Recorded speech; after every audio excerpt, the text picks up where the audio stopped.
Merci.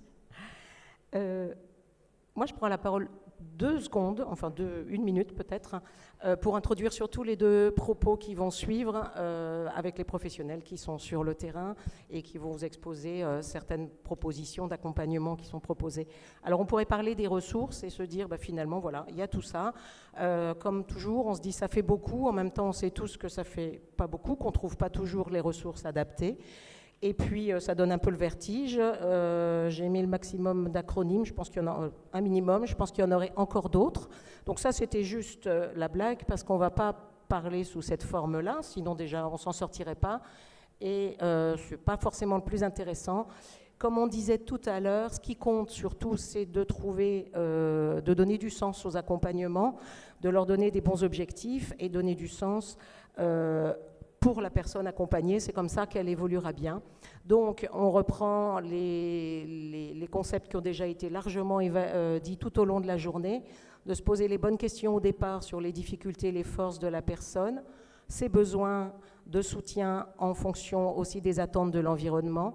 Ensuite, on planifie les ressources là, on va trouver celles qui existent. J'ai noté prioriser, ça peut être priorisé par rapport vraiment aux attentes de la personne ou de sa famille. Ça peut être priorisé parce qu'on n'a pas les moyens de tout faire non plus, et le but étant de garder du sens, comme on le disait, et ensuite d'évaluer les résultats, et tout cela, quel que soit l'âge de la personne, on l'a déjà largement dit. Ne pas se précipiter sur la question de l'orientation, notamment dans le contexte scolaire, même si c'est une vraie question pour tous les parents, pour les enseignants aussi, mais d'abord, essayer de répondre aux questions qui ont été dites dessus. Et finalement, plutôt essayer d'aborder les questions par rapport à la vraie vie. Alors chez les petits, ça va être des questions d'objectifs, de marcher, parler, jouer, mais ça peut être aussi avoir des amis, faire du sport, avoir des loisirs, un travail, quel travail, bref, un petit peu tout ce qui concerne le quotidien. J'ai peut-être pas tout dit non plus dans cette diapositive, mais c'était une façon d'illustrer ce qui va suivre. On commence par une proposition d'accompagnement pour les enfants, et on suivra après pour accompagnement pour les enfants un peu plus grands et l'apprentissage pour passer à la vie adulte. Donc, bonjour à tous. Alors, concernant notre intervention à Eugénie Glade et à moi-même, elle portera dans un premier temps sur les grandes lignes du cadre légal d'intervention médico-sociale. Donc, on va rester assez superficiel, parce que c'est vrai qu'on pourrait en parler très longtemps. Qu'on mettra en relation avec la transformation de l'offre d'accompagnement médico-social actuelle, qui est une réalité dans nos structures au quotidien. On vous parlera de notre fonctionnement expérimental au sein de l'APH des Vosges du Nord en dispositif d'accompagnement médico-éducatif, qu'on illustrera par des situations concrètes. Et ensuite, on fera un petit point sur les leviers qui nous permettent de passer, d'avoir un fonctionnement plus souple en dispositif, et les points de blocage qui sont réels et qui existent aussi. Alors, très rapidement, il faut savoir, on parle beaucoup d'inclusion actuellement, qu'on utilise un peu à toutes les sauces. Donc, il faut savoir que l'inclusion trouve ses fondements dans les textes internationaux et européens. Donc, on vous en a donné quelques-uns, mais c'est vraiment à titre d'exemple, pour illustrer la base de notre droit français, qui est dicté, régi par des traités qui ont été ratifiés par la France. Je donne en exemple la Convention des Nations Unies relative aux droits des personnes handicapées, qui est déjà ancienne, qui date de 2006, et qui précise en son article 24 que les enfants handicapés ne soient pas exclus sur le fondement de leur handicap, de l'accompagnement primaire, gratuit et obligatoire, et de l'enseignement secondaire. Après, il y a la recommandation du Comité des ministres du Conseil de l'Europe, un texte aussi ancien qui date de 2010 et qui encourage la désinstitutionnalisation des enfants handicapés et leur vie au sein de la collectivité. Et après, un texte un peu plus récent qui date de 2021 et qui fait suite à la visite en France du rapporteur spécial des droits des personnes en situation de handicap qui est venu en 2019 et qui préconise une transformation du marché de l'offre d'accompagnement pour les personnes handicapées en une offre de services de proximité. L'institution est décrite comme un endroit isolant la personne de son environnement. Donc sur ce socle européen, international, reposent les textes de loi français, dont certaines sont aussi déjà anciennes. Donc la loi du 2 janvier 2002, que la plupart d'entre vous connaissent, rénovant l'action sociale et médico-sociale. Donc c'était vraiment une loi majeure dans notre accompagnement aujourd'hui. Elle renforce, entre autres, les droits des personnes accompagnées. Et vraiment la plus-value de cette loi, c'est que le fonctionnement, on demande aux structures médico-sociales de s'adapter aux besoins des personnes accompagnées et non aux personnes accompagnées de s'adapter au fonctionnement des structures médico-sociales. Et ça, c'est vraiment venu révolutionner notre pratique au quotidien avec un certain nombre d'outils qu'on ne détaillera pas ici. Une autre loi très importante est la loi 2502 du 11 février 2005 pour l'égalité des droits et des chances, la participation et la citoyenneté des personnes handicapées. Alors cette loi est venue révolutionner aussi le cadre légal français parce que c'est la première fois qu'une loi a donné une définition du handicap dans le Code de l'action sociale et des familles. Et ce qui est encore plus intéressant, c'est que non seulement elle donne une définition, mais elle rapproche le handicap à l'environnement de la personne. Donc, pour revenir à la loi, donc constitue un handicap toute limitation d'activité ou restriction de participation à la vie en société subie dans son environnement par une personne. Et là, j'ai envie de citer Patrick Fuggerolas, qui est anthropologue, et qui explique que la situation de handicap est le résultat d'une interaction entre deux facteurs qui ne peuvent s'accorder. Des facteurs personnels, au niveau du système organique, des aptitudes et des facteurs identitaires, et des facteurs environnementaux, personnels, communautaires ou sociétaux. Et d'où la situation de handicap dans un environnement précis. Donc à partir de là, l'ensemble des textes relatifs au handicap reposent sur des notions d'accessibilité de l'environnement, de compensation individuelle du handicap, tout ça pour favoriser l'inclusion au sens de la participation pleine et active d'une personne à la société selon un principe d'égalité des droits. Alors, il y a 2 décrets qui nous concernent et qui sont assez récents. Donc, il y a le décret du 13 décembre 2022 relatif au parcours professionnel et aux droits des travailleurs. Donc, c'est un décret qui est venu un peu bousculer le fonctionnement des ESAT, donc en donnant des droits aux travailleurs en situation de handicap et en rapprochant leurs droits. Ils avaient déjà des droits, mais en rapprochant ces droits de ceux du Code du travail. Et ce décret tend aussi à sécuriser, à fluidifier le parcours des travailleurs en situation de handicap entre le milieu protégé et le milieu ordinaire. Donc c'est une loi, voilà, comme on voit à quelle vitesse, on voit que la loi 2002 de 2005 s'applique aujourd'hui. On sait aussi que ces décrets vont mettre énormément de temps à s'appliquer parce que, les idées sont là. Maintenant, il faut aussi les moyens dans les structures pour les mettre en place. Et un décret qu'on a attendu pendant plusieurs années et qui est paru le 5 juillet 2024, donc l'année dernière, à cette période, relatif aux modalités de fonctionnement en dispositif intégré des établissements et services médico-sociaux. Alors, ce décret autorise le fonctionnement des établissements et services médico-sociaux qui accompagnent des enfants en situation de handicap en dispositif intégré, un peu comme les ITEP, pour ceux qui connaissent le DITEP, le dispositif ITEP, en priorisant la scolarisation de l'enfant en milieu ordinaire, en proposant des prestations adaptées, souples et modulaires, en adéquation avec les besoins de l'enfant et de sa famille. Donc voilà, là on a posé les fondements très rapidement du cadre légal, et maintenant on se pose la question, où en sommes-nous, en tout cas à l'APH des Vosges du Nord, à Ingviller. Alors, pour vous présenter là aussi rapidement l'APH des Vosges du Nord, donc on est une association locale, une petite association locale de 12 établissements et services pour enfants et adultes en situation de handicap sur le secteur d'Ingviller, dans les Vosges du Nord, avec Saverne, Sarre-Union pour le CAMS aussi, et Vingen-sur-Moder pour le foyer d'accueil médicalisé. On accompagne 420 personnes pour 130 salariés. Donc voilà une association à taille humaine. Alors, par rapport au retour d'expérience qu'on voulait vous faire aujourd'hui. C'était notamment un retour d'expérience par rapport à notre fonctionnement expérimental en dispositif d'accompagnement médico-social au sens du décret du mois de juillet 2024.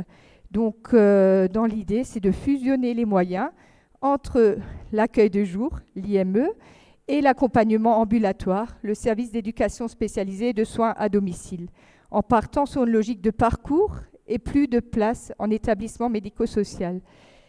On peut passer. Ouais. Alors, par rapport à ce fonctionnement, comment on met en place un fonctionnement en dispositif ?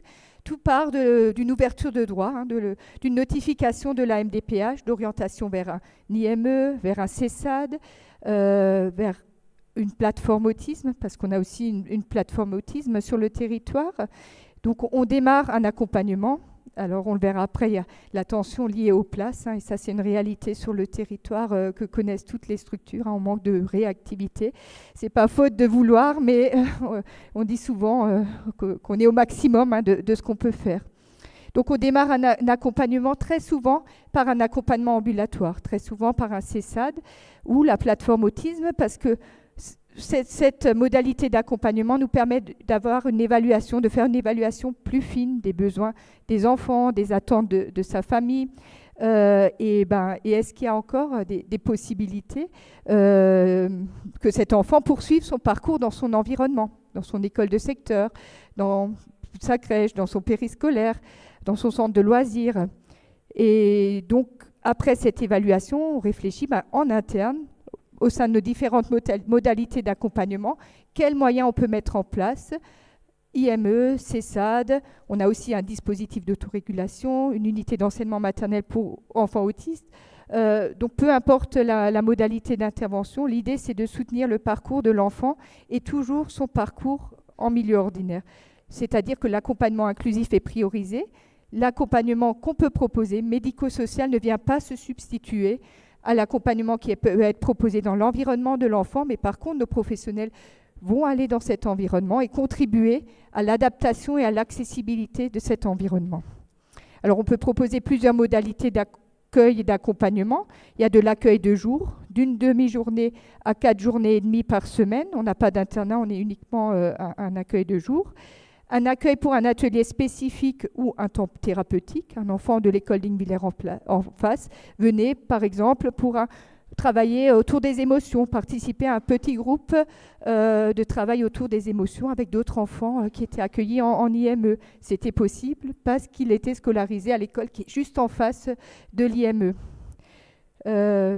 Pour la raison aussi, on le verra plus loin, du transport, qui est un point bloquant actuellement dans le dispositif.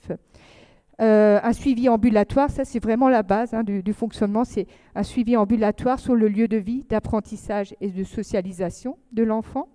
Et la mission appui ressources des professionnels du dispositif pour venir aussi soutenir les professionnels du droit commun, que ce soit les enseignants, les AESH, et transmettre des outils, des connaissances et des compétences.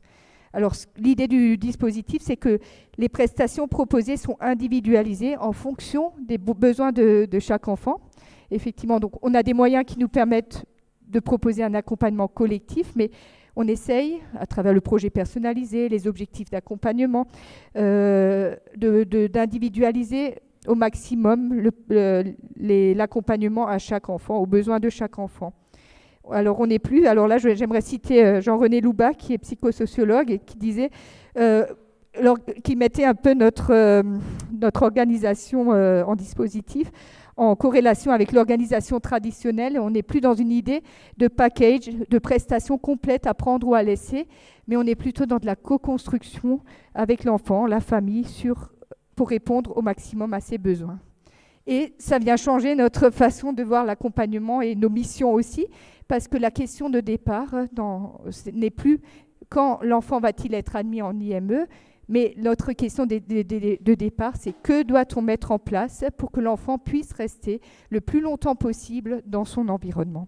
Donc c'est un changement de paradigme dans notre accompagnement. Donc on fonctionne en DAM depuis la rentrée 2024-2025 5. C'est un fonctionnement qui a mis plusieurs années à se préparer. C'est pour ça qu'on attendait le décret. Pour le moment, c'est un fonctionnement expérimental, donc on n'a pas encore changé, enfin de nouvel agrément de l'ARS de fonctionnement.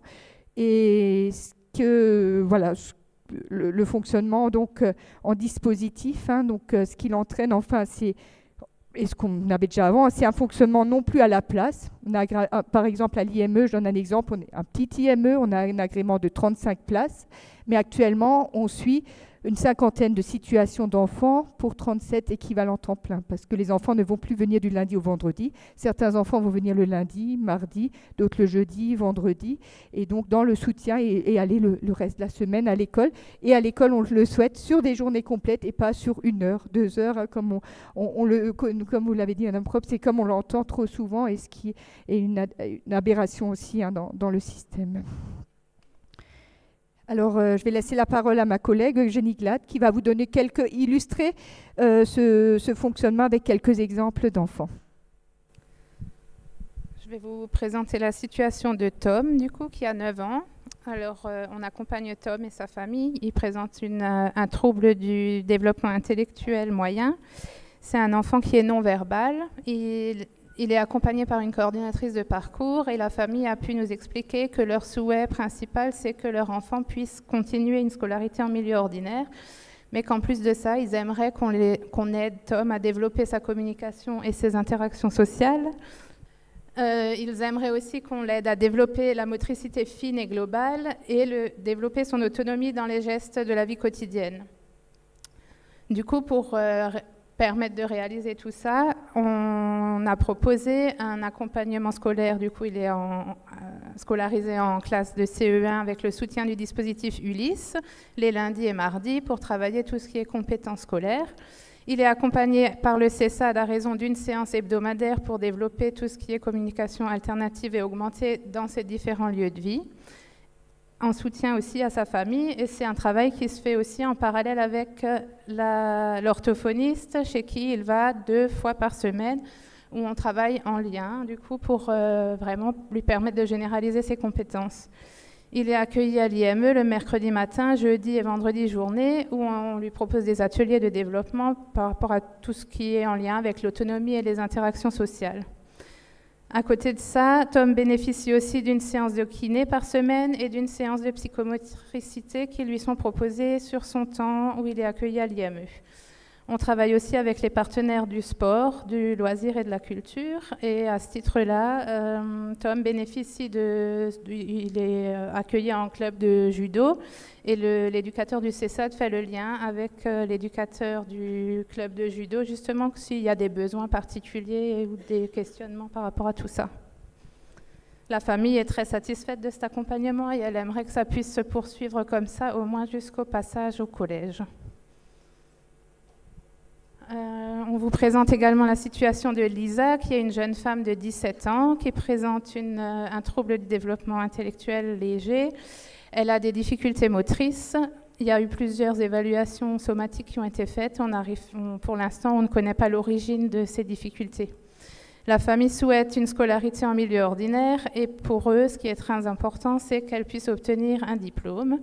Donc, avec le soutien de la coordinatrice de parcours, on a essayé de trouver des solutions qui puissent satisfaire la famille et la jeune. Ce qui est important de savoir, c'est que Lisa a été accueillie à l'IMPRO en temps partagé pendant quelques années et que la famille a choisi de l'inscrire dans un lycée pour qu'elle puisse suivre une scolarité en milieu ordinaire. Du coup, il y a le CESAD qui s'est mis en place avec une séance hebdomadaire pour l'accompagner à développer l'autonomie dans les transports et l'accompagnement vers le milieu professionnel, les mises en stage, etc., la gestion d'un budget. On garde une vigilance au niveau de l'IMPRO parce que si jamais la situation devait se dégrader, pour qu'elle puisse réintégrer l'IMPRO sans difficulté. On est conventionné avec les rééducateurs libéraux. Elle a un suivi orthoptiste qui se fait par cycle. En ce moment, c'est en pause, mais si ça devait se réactiver, ce serait remis en place et financé sans souci. Et elle bénéficie d'une séance de psychomotricité 1 fois par mois pour essayer de travailler l'équilibre et lui apprendre à gérer les chutes. On travaille aussi avec la famille le passage à la majorité, où on essaye d'expliquer tout ce qui est en lien avec les mesures de protection juridique et l'orientation socio-professionnelle pour lui proposer une inclusion vers le milieu professionnel. Et tout ça, ça se fait en lien avec le lycée Châtenman de Bouxwiller, où elle suit une scolarité du coup à temps plein en CAP SAP-Vert. Voilà pour Lisa. Et il y a toujours effectivement le soutien de la coordination de parcours. C'est une professionnelle qui est dédiée à l'accompagnement de chacun de nos usagers et qui ne fait plus partie directement d'un établissement, mais qui travaille en transversalité et qui peut du coup être en lien avec l'ensemble des partenaires.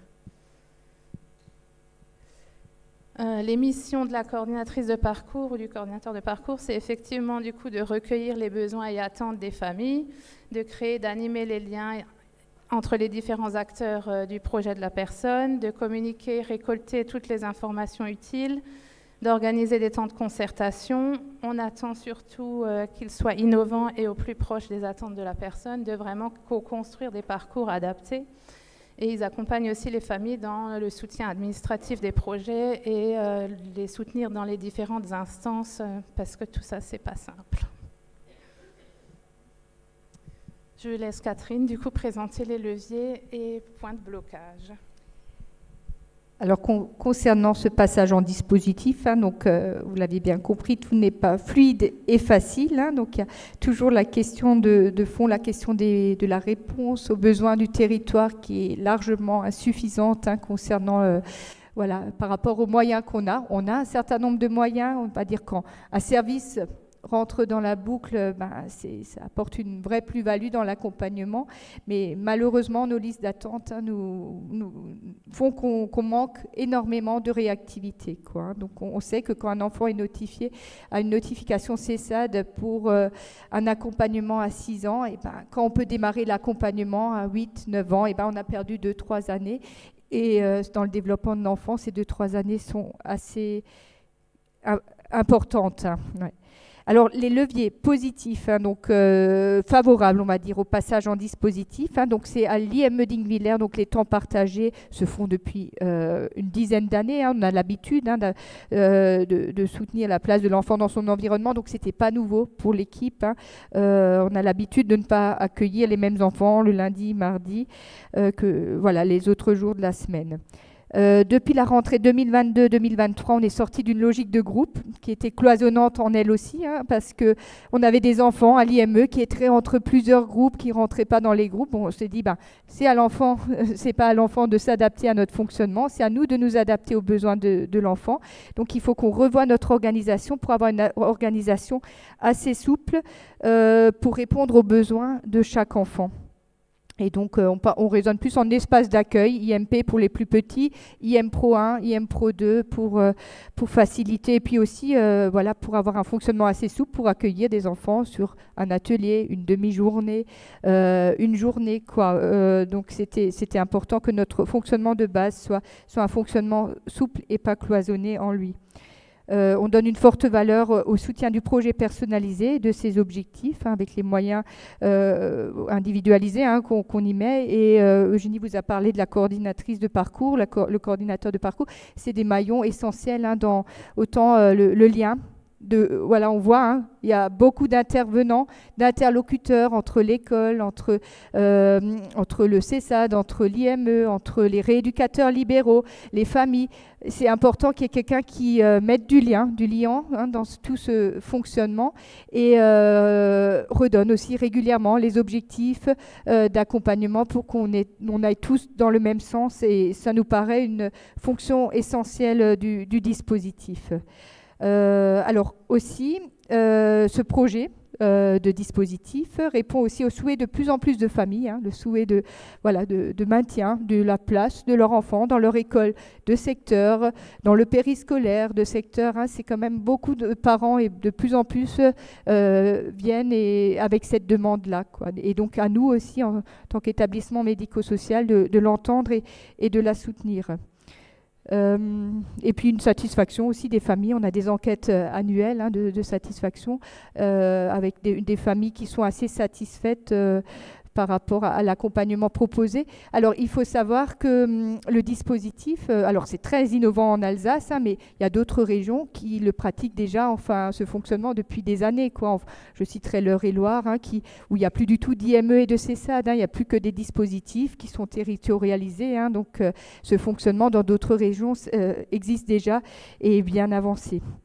On a la plateforme autisme qui fonctionnait déjà en dispositif. On a quand même des enfants qui sont rentrés via la plateforme autisme avec une notification d'orientation vers la plateforme et vers l'IME.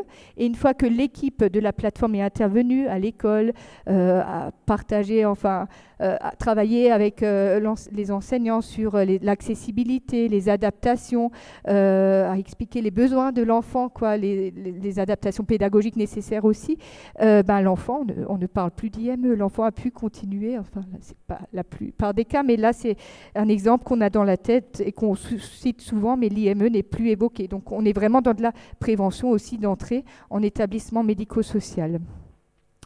Et donc on a une commission d'admission transversale aussi, IME-CESA, donc on voit les mêmes situations et très souvent on démarre l'accompagnement, comme on l'a dit tout à l'heure, par un accompagnement CESAD pour une meilleure évaluation des besoins et de ce qui a été déjà mis en place et ce qu'on pourrait mettre en place dans son environnement avant de parler d'IME. Les équipes sont informées aussi sur le cadre légal. On en a parlé rapidement, mais les équipes avec lesquelles on travaille sont informées de l'évolution. On a un projet associatif à la PhD Vosges du Nord qui va aussi dans le sens de la place de la personne dans son environnement. Et j'ai envie de dire que cette organisation permet aussi de mettre du sens dans le soutien du parcours des enfants. Parce que c'est intéressant aussi pour un professionnel de travailler avec les familles, de travailler avec des enseignants, de travailler avec des rééducateurs. Et donc on est quand même actuellement dans le médico-social, on se questionne beaucoup sur l'attractivité des métiers, on est en difficulté dans les recrutements. Et ce fonctionnement permet quand même de mettre du sens aussi à notre pratique. Et donc maintenant, on a un décret depuis l'année dernière, donc ça, on était enchantés. Les points de blocage, c'est les financements et les autorisations. On est encore financé ou pour l'IME ou pour le CESAD, donc il n'y a pas de double financement possible. Alors on bricole, moi j'ai coutume de dire qu'on bricole en interne, mais c'est vrai que c'est très dommage parce que, je vous donne des situations, on accompagnait un enfant de 3 ans par le CESAD, le biais de l'équipe ambulatoire. À un moment donné, le besoin d'IME est quand même, l'IME est nécessaire pour une raison ou pour une autre. Et si on respecterait à la lettre les autorisations, on stopperait l'accompagnement CESAD alors que l'enfant vient à l'IME une journée par semaine. Donc, du coup, il n'y aurait plus de soutien à l'école. Donc, ce qui n'est pas cohérent dans son parcours, Donc, on pense que ça va évoluer et avec le décret, ça met un peu de temps, mais ça évoluera. Pour le moment, il n'y a pas de notification MDPH unique, donc on est encore une notification ou pour l'IME, ou pour le CESAD, ou pour la plateforme autisme. Cette notification unique se fait dans d'autres régions aussi. Maintenant, effectivement, chacun va à son rythme, chaque région va à son rythme concernant cette avancée. On l'a vu avant, des listes d'attente et des délais d'attente beaucoup trop longs avant le démarrage d'un accompagnement. Le manque de réactivité, qu'on ait un réel manque de réactivité et de souplesse. Donc il faudrait vraiment qu'on arrive à ne plus avoir ces délais avant de démarrer l'accompagnement. On observe aussi un réel changement de profil du public accueilli en IME, donc en faveur de la dynamique inclusive, et c'est une très bonne chose. Des enfants avec un trouble du développement léger, moyen, restent maintenant dans le milieu scolaire, et comme on l'a vu dans la question du parcours, c'est une bonne chose. Et à l'IME, les enfants qu'on accueille, il y a des profils très, très déficitaires, mais qui demande un accompagnement de proximité, un accompagnement plus individualisé, mais notre taux d'encadrement n'a pas augmenté pour autant. C'est encore un professionnel pour cet enfant. Alors ça fonctionnait tant que les enfants avaient une déficience légère, mais avec une déficience lourde, vous comprenez bien qu'un professionnel pour cet enfant, on n'arrive pas à couvrir les besoins de l'enfant. Et donc, je reviens, c'est ma docteure de Saint-Martin qui disait l'inclusion en IME. Vous parliez d'inclusion en établissement médico-social qu'on déplore aussi, mais notre taux d'encadrement d'un professionnel pour cet enfant, malgré toute la bonne volonté des équipes, ne nous permet pas de répondre aux besoins des enfants. À des besoins des enfants qui ont des besoins très individualisés. Donc, on recourt à des plans d'accompagnement global, à des gosses, on met des petits pansements à droite, à gauche, on fait remonter nos besoins, mais malheureusement, on manque de moyens. Après, la situation de l'éducation nationale aussi. Donc, on a un très beau partenariat dans le cadre de certains dispositifs, notamment le dispositif d'autorégulation avec l'école d'Ingvillers, avec vraiment des personnes très motivées et très, très, très compétentes. Mais on déplore quand même un système qui reste trop personnes dépendant et des classes trop souvent trop chargées aussi pour mener une inclusion de qualité, des enseignants et des AESH trop peu formés. Donc, il faudrait aussi des classes avec des plus petits effectifs et puis du travail en lien éducation nationale et médico-social. Donc, ça va sans doute se développer on parle des passes, on verra comment ils se mettent en œuvre, mais c'est sûr qu'il faut vraiment qu'on ait un partenariat encore plus actif, on va dire, avec l'éducation nationale et de revoir peut-être le système aussi. Et le transport, actuellement, on a un transport pour l'accueil d'enfants à l'IME pour une journée complète, du transport collectif. Et donc, on ne pourrait pas financer du transport. On est déficitaire sur la ligne budgétaire du transport. Donc, on ne pourrait pas financer du transport pour une demi-journée ou un atelier à l'IME. C'est possible avec les enfants qui sont à Ingvillers, à l'école en face de l'IME, parce qu'on a vite fait l'aller-retour. Il y a quelques pas à faire. Mais par contre, rien que la commune à côté, Bouxwiller, qui est à 6-7 km, on ne pourrait pas le proposer parce que, en fait, le fait d'emmener l'enfant à l'IME ou de le rechercher reposerait sur les parents. Encore faut-il que les parents puissent se libérer. On connaît leurs charges déjà au quotidien. Donc, certains peuvent le faire, mais nous, on ne peut pas le financer et c'est un vrai frein à cette avancée en dispositif à l'heure actuelle. Rien que des demi-journées. On avait un enfant qui était scolarisé au Val-de-Moder.